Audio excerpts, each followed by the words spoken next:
morning and welcome to the Voices of Legacy on WGTE Public Media. Today, we are honored to have a very special guest, none other than, Mr. Wade. Now, how do you pronounce that last name again, sir? Slowly, but it's Well, how about this? I say Kapszukiewicz. The reality is there's probably a butcher or a shepherd over in Poland who's pronouncing it totally differently and correctly, and I'm saying it wrong, but I say Kapszukiewicz. I think that's the way to go. Mr. Wade Kapszukiewicz, the 58th mayor of Toledo, Ohio. Wade has been a front-runner on the revitalization of our fair city, the glass city, as it were. I think many people remember Toledo Alive back when I was a kid. Actually, I'm a little bit older than you. I was surprised to see that he was elected back in 2017. Under his leadership, Toledo has made tremendous strides in economic development, improving public safety, expanding our educational base and opportunities for youth. His passion for public service is evident through his long-standing commitment to the community. Now, I'm building you up, Wade. You got to do good today. Having previously served as Lucas County Treasurer and a member of the Toledo Council, Mayor Kapszukiewicz is dedicated to creating a regional water system, hiring diverse police officers, and improving Toledo's infrastructure, which I think is one of the greatest benefits that we have as a community, being a property developer, previously myself. He's also a devoted husband and father. And today, we're here to find out more about Mr. Wade, our honorable mayor. Good morning, Mr. Mayor. How are you? I'm doing well. Happy to be here. Well, we're happy to have you. Thankful that you decided to come within your busy schedule. I always make time for forums like this. I enjoy talking about Toledo. I think there's some good things happening in this town. Now, goodness knows we're not perfect. Yes. But I think we take 2 steps forward for every step back, and it's an exciting time to be in Toledo and be a part of our momentum. Absolutely. So you admit there are some challenges, but nevertheless, I think as a community, if we come together and unite, we will be able to overcome those challenges and move forward and hopefully embrace the very thing that I mentioned as we were doing some research on you, the infrastructure that we have here. I think that's one of the greatest benefits of Toledo and Lucas County. Is not the what most people talk about publicly in the negative or pejorative as far as the dilapidation and all of the empty and vacant lots up under the ground. There's plenty of infrastructure that should spur, and I think in the future will, more growth in the city. You've been serving in Toledo for several years now. What do you think about pretty much what I just said?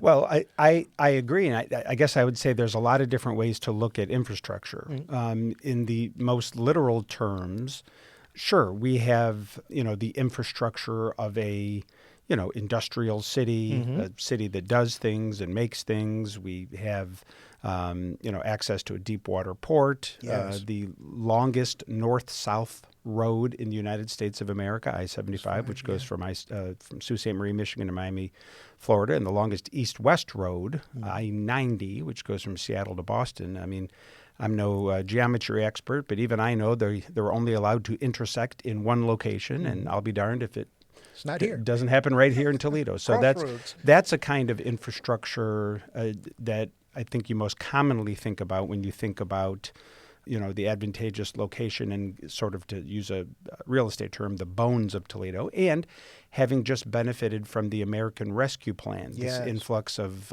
dollars. In our case, it was $180 million from the federal government post-COVID that allowed us to make some real investments in our infrastructure. Actually, the first expenditure we made, the first $10 million of ARP money that we spent, was to once and for all eliminate all of the private lead service lines that exist in Toledo. If you might remember what happened in Flint several years ago, that can't happen in Toledo anymore. It won't happen in Toledo because now the lead service lines are gone. We replaced them. And, we had a plan to do that over time, but it would have taken, I think, 32 or 33 years. Wow. The American Rescue Plan comes along, and they've been moved and improved in 3 years. So now So that's infrastructure in one sense. And in addition to that, there are countless upgrades to our park system that we made, and we've never fixed more roads in Toledo than we are now. When I became mayor, we were resurfacing about 7 roads a year, not 7 lane miles, 7 roads, less than 3 lane miles a year. Now we're resurfacing 120 roads a year and about 50 lane miles. That's an infrastructure improvement. We're building a new YMCA over in the Warren Sherman neighborhood, part of the central city that needs that kind of investment. So yes, that kind of infrastructure is important, and we're doing it. But if you want to really sort of pull back to the view from 30,000 feet, when I think of, in some ways, when I think of the structural advantages of this part of the country and a different way of looking at infrastructure, I'm going to point to the fact that we are located on top of 20% of all the fresh water on planet Earth. Wow. Call this region of the country what you want. Some people pejoratively call it the snow belt or the rust belt. I call it the water belt because at a time when the world is getting thirstier and thirstier, it's not a bad thing to have those Great Lakes in our backyard. 1/5 of all the fresh water on the planet Earth are located in those Great Lakes. And by the end of this century, they believe that fresh water will have surpassed oil as the most valuable commodity on Earth. That's for 2 reasons. One, I think the world is weaning itself off fossil fuels. The United States will go kicking and screaming into that brave new world, I'm sure. But even we will get the memo that is what needs to happen. But the other force that is happening is just as real, and that is, the world is thirsty. Here in this country, you think of California, Arizona, Nevada, parts of the West where there's wildfires and they're rationing water and all kinds of, to say nothing of sub-Saharan Africa, where they're desperate for a drop of water. We have the water in our backyard. I think of my mom, who just, she was born in 1950, and that is not to out Mom's age. But you just told it. So. I understand. But the point is, that was a census year. 1950 was a census year right in the middle of the 20th century. When she was born, there were 2 billion people on planet Earth. Now that she is the age of 2024 minus 1950, you can figure it out on your own, there's 8 billion people on planet Earth. So in one lifetime, just my mom's lifetime, the population of the Earth has quadrupled. What's it going to do in the next 74 years? What's it going to do in the 74 years after that? All of this is conspiring to make fresh water the most valuable infrastructure that a community can have, and no one has that the way this part of the country does. Yes. And I, this part of the country has kind of taken some shots to the gut here over the last 70 years. And not just Toledo, it's Buffalo and Detroit and Cleveland and Milwaukee. Whether it was NAFTA, bad trade deals, globalization, whatever you want to call it, investment and jobs have sort of, population has kind of shifted and moved away. And yet this region, about 100 years from now, because of the access to this fresh water, I truly believe people will look at this part of the world the way right now, it seems strange to say, but the way right now we look at, Saudi Arabia. Yeah. In other words, that place in the world where the most valuable commodity resides. So I am bullish on this region and this city. Sure, in the short term, we're making positive steps in the right direction. We are, our crime stats are moving the right direction. We're winning awards for our economic development. I mean, there are good things happening in the short term, but I'm most excited about our long-term prospects just because of that infrastructure. So that might not have been the infrastructure you were referring to, but that's what I think. No, we're talking about the same thing, long game. I think it's wise for us to think past ourselves. It's the responsibility, really, of any type of leadership, me being in the pastorate, you being at City Hall. We have to think past ourselves towards our future. If we're not, we're being very selfish. And there's a legacy, which this show is about, that's to be had. But we're kind of skipping over, I guess, the real reason why you're here. Tell us about Mr. Wade. Where are you from? Where'd you go to school? Okay. Well, I was born in San Diego, California, but that's only because my dad was in the Navy. Oh, okay. So I was born. He was stationed there, and I was born on the Balboa, something called the Balboa Naval Hospital. Oh, wow. And like so many Southern California families, we moved to Toledo for the weather. Good. I'm glad that my one laugh line. I mean, essentially my dad was from Connecticut. My mom was from Toledo. So when his time in the Navy ended, I imagine a vote of some kind was taken as to whether they were going to move back to where his family was from, Connecticut, or where her family was from, Toledo. And just like every tie vote in the history of marriage, the wife won. The wife won. It's like in baseball, tie goes to the runner. Well, this tie. So, anyhow, I was born in San Diego, but that's just because of my dad being in the Navy, and we moved back to my mom's town, Toledo, when I was still a baby. So I have no memories of that, and I've been essentially in Toledo ever since, with the exception of little collegiate stays in Milwaukee, where I did my undergrad, and Ann Arbor, where I did my graduate school work. So I went to, we lived over near sort of Miracle Mile in that northwest part of Toledo. In fact, my folks still live in the same house I grew up in over on Capistrano. Oh, wow. They, have been married for 54 years, and I'm sure right now they are, arguing over the remote control or whatever people who've been married for 54 years do. But they're doing it right there over in Capistrano. I went to Regina Caeli grade school, so I went the Catholic education route, sort of a classic, Polish Catholic family from, north part of Toledo. Yeah. Regina Caeli grade school, then St. Francis High School, and then I joke that was not yet enough Catholic guilt coursing through my veins, so then I decided, well, I got to go to college, Catholic college. So I went up to Marquette University in Milwaukee, the Jesuit school up in Milwaukee. I was fortunate enough to get a full ride, right? Full academic scholarship. So, didn't have to, was able to save money that some of my friends are still paying back in college loans. But it was a great experience at Marquette. And then after Marquette, I got a master's degree from the University of Michigan. I do tell people, though, despite that fact, I am among the world's biggest Ohio State football fans. So depending on what... Well, I don't have to put you out now. Depending on what room I'm working, I can either truthfully emphasize that, University of Michigan, class of 96, and that's true, not lying. But then I can also speak with great passion about Ohio State. About Ohio State. So that's my educational journey. But essentially, with the exception of sort of living in the dorm in Milwaukee or I'm about as Toledo as you can get. My mom was a preschool teacher. Taught little 3 and 4 year olds at a school over a different part of West Toledo called Fairgreen Preschool. She also taught that on weekends would teach art at the museum. So she's very artistic, right brain, creative sort of person. My dad was a Toledo police officer, and has a very mathematical.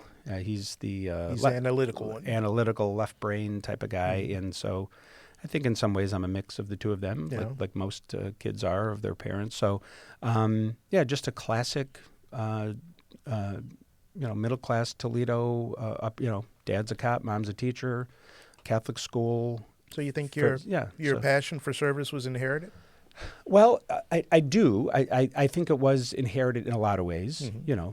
Again, dad's a cop, mom's a teacher. There's part of that. A ton of teachers in my family. My dad is one of 6 kids, and I want to say 4 of his siblings are teachers. And actually, though he ended up not using it, his degree is in teaching. I actually remember he probably would have gotten in trouble for this, but I think the statute of limitations has expired. I mean, he always worked midnights.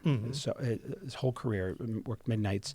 And I remember in high school, him leaving for work, getting his squad car, and then coming back to our house and then helping me with my calculus for 45 minutes. So so there's that part of service. obviously something of a military family. I mentioned being born on a naval base, so he's a lot of being from Connecticut and not far from a little town called Groton where they have a big naval base. They're all in the Navy, so sure, there's a service part there, but family. But if you actually to tell the story of I suppose how I decided to serve the way I did, because there's a lot of different ways to serve the community, you'd have to think back to my time at Marquette, where I was influenced by a Catholic priest.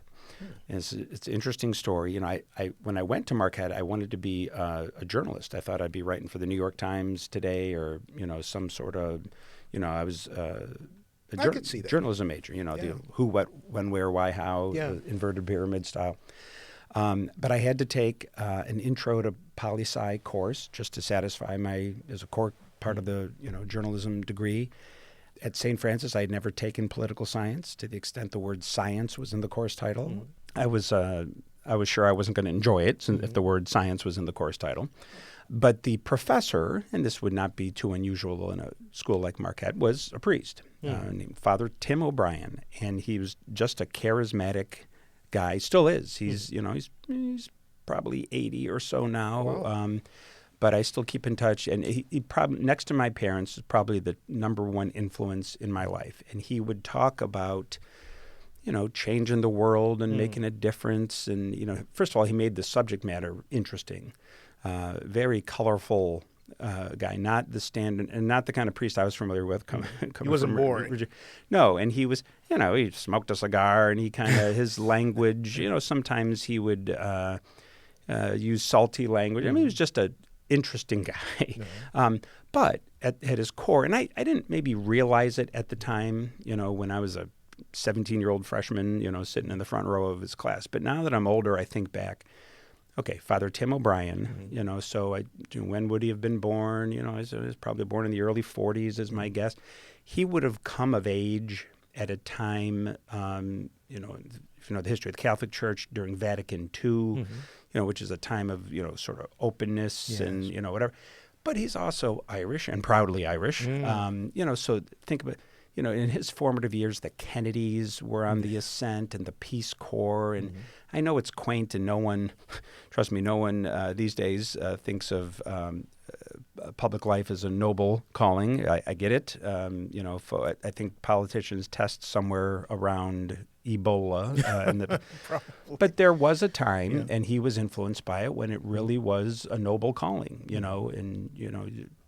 folks like him were locking arms with Martin Luther King and, marching and bringing about social justice. So anyhow, he was always talking about changing the world and, feeding the hungry and housing the homeless and all that stuff. And when you're a wide-eyed freshman, from Toledo, I soaked it up, and began developing different interests. Picked up a double major, and academically started moving in a different direction. But he always talked about trying to get involved in public life. He goes, there's people in this world who make decisions that affect millions of people and distribute millions of dollars. And do you know what we call these people? We call them mayor. We call them councilman. We call them state senator. We call them congressman. Wouldn't it be something if those people were motivated for the right reasons? Now, goodness knows, 30-some years later, not everyone I've met in this vocation is similarly motivated. But I have told myself that if I ever stopped believing that this was a way to make a real difference for people, then I would go do something else. But you haven't done that yet. No, because you can make a difference if you're motivated in the right. So he's a big influence in my life, and I stay in touch with him. When I got married, we flew him into town, and he married my wife and I, and awesome. He's he is an important influence. So I think that, yes, a sense of service, but it comes from a couple different places. Family, sure, but an awful lot from Father O'Brien. So I joke that whenever I screw something up, there's a Catholic priest from Milwaukee, Wisconsin, to blame. You can blame Father O'Brien. It's all his fault, or else I'd be, I don't know, who knows, writing for the Blade today. So. Oh, wow. So all these things led you into service. What was your first foray into attempting politics? Well, it again because of Father O'Brien's influence. I wanted to get involved. I wanted to run for office as soon as I could, and so Directly out of college. while still in college. right? So, in fact, and I'm not saying this is the smartest decision anyone's ever made, but I so badly had the fire in my belly to serve that after my undergrad, I was starting to, I was applying to different law schools and grad schools and whatnot. And I was fortunate. I worked hard and got good grades, so I got into all of them. I got into Harvard, actually. Oh, really? And I might be the only person in the history of the world to get accepted and say, nope. Thanks. Because at that, and again, looking back, it doesn't seem like the smartest decision, but I said, well, wait a second. Boston is 17 hours away from Toledo. Ann Arbor is 45 minutes away from Toledo. So I would have to forestall, getting involved politically. If I went to Boston, I'd have to delay a full 2-3 years, however long it took. I can't do that. I have to get involved. So and again, maybe Harvard's number one, Michigan's number 3. It's not like I admit it. There was a huge drop in the rankings, but I very much decided to go, for my post grad work. At Michigan because it was so close to Toledo, and I'd be able to get involved while a student. So while getting my master's at Michigan, I ran for and was elected to the school board, and that was 1995. So I had just turned 23. So it was But again, that's Father O'Brien. It's like you got to get involved. You got to do it now. And boom, boom, boom, go, go, go. I couldn't imagine you with a Boston accent going to Harvard. Well, my dad still has one because again, that whole side of the family's from New England and kind of a little town over near the Rhode Island border. So he has a. In fact, I'm told, I don't remember this, but I'm told when I was very young, like preschool, kindergarten, that. The speech therapist at school, spending time with me, and it couldn't figure out what was wrong with me, and I wasn't pronouncing certain words right, and so they brought my parents in, kind of had the parent-teacher session, and I think my mom was doing most of the talking at that time, but then my dad said a few things, and the therapist said, wait a second, say that again? And he was, there weren't many R's being pronounced. And so she said, okay, all right, never mind. Get it. Stop. Okay, this will go away. So I guess I must have had a little New England accent. A little speech impediment from Dad. Yeah, my dad, to this day, the man's name, Bob, as in Robert, sounds exactly the same as the woman's name, Barb, as in Barbara. So for that's my mom's name. When my dad pronounced it, they both sound Bob. Whether Bob as in Robert and Bob as in Barbara. That's funny. Anyhow, but that's why I went to Ann Arbor because it was close to Toledo, and I was able to. I had an apartment up there both of my years, but I burned a rut into 23 going. So did you win? Oh yes, no, I won. I don't know what this says about me, but I've always been fortunate enough to I've put my name before the voters 10 times in my starting in 1995 with the school board, and most recently in 2021 and running for re-election as mayor. 95. Who were you working under at the school board? It was the county school board, so it was a man named Tom Baker. Tom Baker and Sandy Frisch was his, top deputy, and then of course she took over after he retired. But anyhow, so starting in 1995, and then re-election as mayor in 21. I've been fortunate enough to always come out on top. I'm 10 for 10. Wow. So I don't want to tempt fate because at some point I'll be 10 for 11 maybe. But I'm proud of that. I'm proud that I've always been able to, make my case to the voters, and I've never lost. Gotcha. So there's a first time for everything. I'm hoping not to experience that, but I've been fortunate over the years. But yes, I won that year. Any other vocations? I, at different times, have, kind of have that. I'm not a licensed social worker. I mean, I told you my educational journey, but I think I probably have the heart of a social worker and call me what you want, sort of a, bleeding heart, do-gooder sort of personality. So while I was on city council, I worked at a drug and alcohol recovery agency that doesn't exist anymore, but folks with a little sense of history might remember a place called Compass. Yes. Compass, I worked at Compass, headquartered right by the Collingwood Arts Center, right across from Scott High School, at the old Marymans College. That was my office over there. It ended up getting sort of, I don't want to say bought out, but merged with Zeph Center. Yeah. And so, anyhow, so I've worked at, in that case, trying to, get folks off of drug and alcohol addiction. I worked at a think tank, actually, when I was on city council.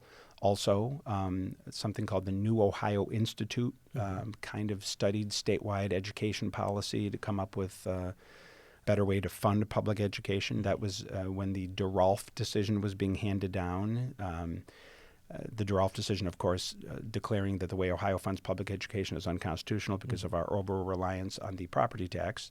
And 4 times the Supreme Court has said that, and the legislature still hasn't. Wow. We're still, so I kind of thought that the work I was doing 25 years ago would have been, it's just as relevant as ever. So, so worked at the New Ohio Institute think tank, worked at Compass. But then when I was elected county treasurer in 2004, that really was that's a full-time position, where city council and school board, as you know, is kind of a quasi, it's important, but it's not necessarily full-time. So, but being county treasurer was. And so when I was elected county treasurer, that took my full-time focus. And then obviously as mayor, that's there are no days off. Many is the time I find myself, sitting in church or shopping at Kroger, and I'm reminded that there's a pothole that needs to be filled or things. So anyhow, so that's hopefully in a nice way. In a very polite way. So those are the other things I've sort of done as an adult. But I do wistfully look back on my first job ever in this world was being a caddy at Inverness when I was 14. Yeah. And, life coming full circle, my son has done that the last couple summers. So awesome. I still have never golfed there. I don't think my game is good enough. And there's also... Oh, no, my dad sucked and he went there. Well, I'm always... I don't know. I suppose I'm more comfortable as someone who assists the rich people who golf at country clubs than being, at the end of the day, I'm the son of the cop and the son of the teacher, grew up, with barbed wire on the fence in our backyard still, which is actually still there. Seriously? Yeah, I mean, not. It wasn't to keep us in, or but it was kind of a light industrial business right behind where we lived. Okay. It was different things over the years. Most recently, P&J Industries over kind of Lasky and Lewis. Anyhow, that backed up to the back. See, my imagination was like chickens in the backyard. No. It wasn't that. It was because, and actually, what that really meant was that growing up, whenever the Nerf ball would go over the back fence or the wiffle ball, you couldn't jump over the fence, and going around, it would be a 20-minute, walk all the way out to Lewis and back, and maybe take your bike. So we got pretty good at, and it would take a couple of us kids, pulling the bottom of the fence up. The slide under. But you... can't screw that up. Well, and I wouldn't be doing that at my current size. I mean, you'd have to sneak in there. And you're much thinner now. But not thin enough to not for that. pull that move off. So anyhow, that's what I mean. But anyhow, my point is very, like I said, very middle class, working class, and I don't know. I was not raised in a family that golfed at Inverness, I guess is my point. I totally get it, but I'm a caddy for the people who there you go. golf at Inverness. Metaphorically. And that's right, not someone who golfs at Inverness. So understood. Well, that's awesome. It's exactly what we were looking for today, to hear about who you are. Because I think a lot of times people will have a caricature perception of people that are in public service. Even myself, I'm in ministry. I've been doing it for 20 years. Been in the pastorate for 10 years. And people put you up on this pedestal, love you, hate you, and they really don't know who you are. And I think it's important, as you did today, to really express who you are, where you come from, and why you do what you do. Yeah. And I think you've done that well today. Well, I've enjoyed the opportunity, but not because I have any zest for talking about myself. Most people don't.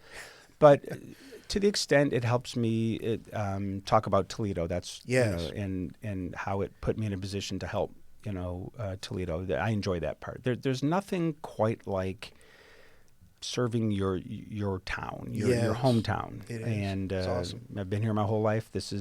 I love Toledo. Mm-hmm. Toledo has, and finally, I think finally, people around the country are starting to see Toledo for what it is and for the potential it has. It is a wonderful, mid-sized Midwestern town with all of the Midwestern nice, that maybe you don't get on the coast, but with the cost of living that you also don't get on the coast. I mean, it's 1/8 the cost of what it would live in Chicago, and I think 1/10 of what it would cost to live in LA, and 1/12 of New York, and you can enjoy some world-class amenities for a reasonable cost of living. I mean, Back to the crossroads. We're Yeah. not far from all those places you just mentioned. That's exactly right. We have one of the best zoos in the country, Yeah. if not the best zoo in the country. We have we probably have a top 10 museum. And when I say top 10, I'm stacking that up against Yes. anything you'd see in New York and Chicago and whatnot. Our park system is number one in the country, just won that distinction. We don't have the Yankees. We got the Mud Hens, and we love. So we have all those things. The Mud Hens are still world-renowned. Thank God for Mr. Pacos himself. Yeah, no, and Jamie Farr, I think helped. But yeah, to your point though, you can enjoy all that. But if you really, if you feel the need for, something really big, well, then you're an hour from Detroit and 2 hours from Cleveland, 2.5 hours from Columbus, 4 hours from Chicago. Just got to work on that airport. I used to fly out of Toledo, and it was very, very convenient.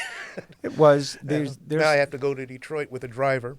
Yeah, there's a lot going on there in Yeah. terms of, when you get into the way the airlines were deregulated, that had something to do with it. But nonetheless, I enjoyed being here today because it gave me the chance to talk about Toledo. Yes. And there's some good things going on, and I'm proud to be a part of them. Absolutely. Well, we thank you for joining us today for the Voices of Legacy. I didn't really hit the last question. I'm going to hit you with one more. What do you think your legacy is? And you kind of hit on some of it. And what would you like for it to be? I think my legacy might be that I was mayor at a time when Toledo, maybe turned the corner and started making some progress. When mayor at a time when the rest of the world did start noticing, that Toledo's a pretty darn good place to live. I mean, it seemed like when I was a kid growing up here, not that you can always put a lot of faith in these rankings, but I hated the rankings that would come out every once in a while. Like, oh, geez, what are we now? Last in prevention of scurvy, or just something. Now what? But now you look at these rankings, all of a sudden, okay, number one most affordable city to live in, or number two for to raise a family, or whatever it is.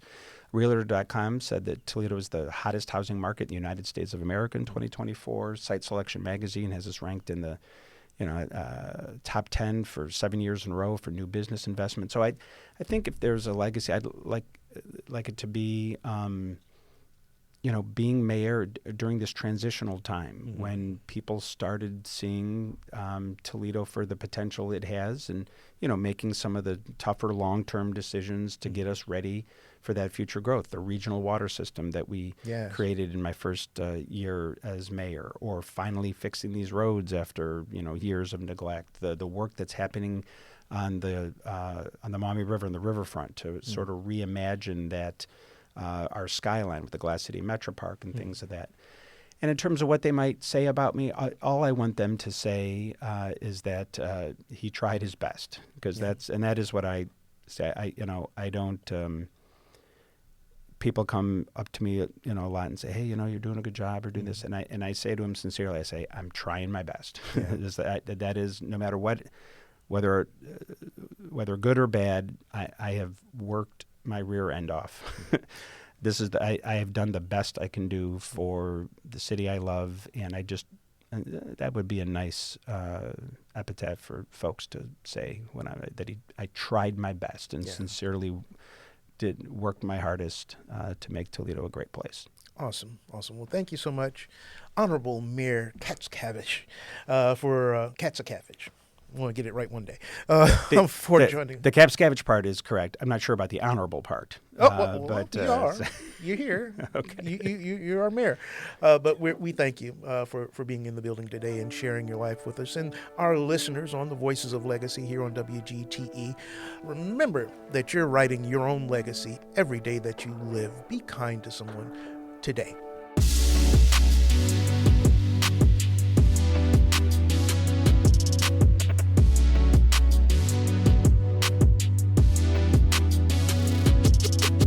Thank you for listening to the Voices of Legacy.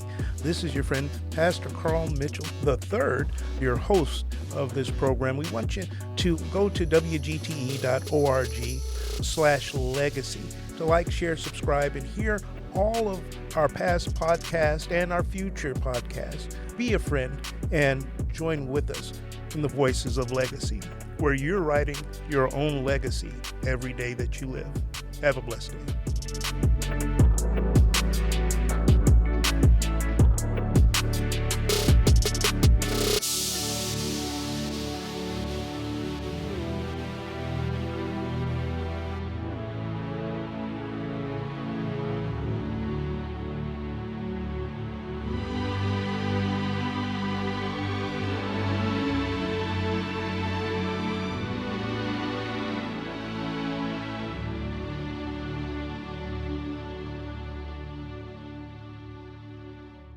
WGTE.